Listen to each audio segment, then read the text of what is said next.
मैंने कपड़े पहने थे? किसकी इजाजत से पहने हैं तुमने?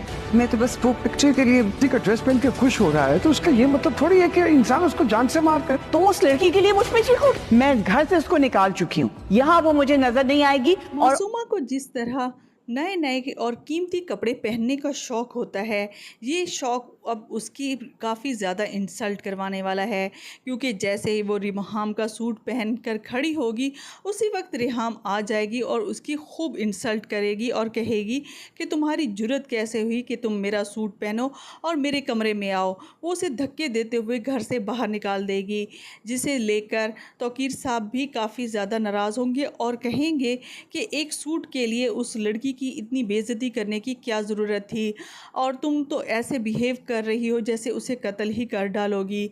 तो यहाँ पर रिहाम कहेगी कि आप उस लड़की के लिए मुझसे बहस कर रहे हैं, वो लड़की को तो मैं इस घर से निकाल ही चुकी हूँ और मैं ये चाहती हूँ कि आप उसे ऑफिस से भी निकाल दें।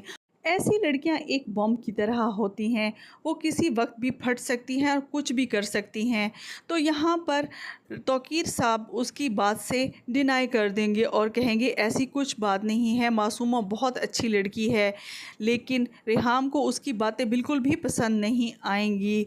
दूसरी तरफ मासूमा काफ़ी गुस्से में घर पहुँचेगी, क्योंकि जिस तरह की इंसल्ट रिहाम ने उसकी की थी, अब उसका पक्का इरादा हो चुका है कि वो तौकीर को अपना बना कर ही रहेगी। वो अपने लच्छेदार बातों से तौकीर साहब को काफ़ी ज़्यादा इंस्पायर तो कर ही चुकी होती है।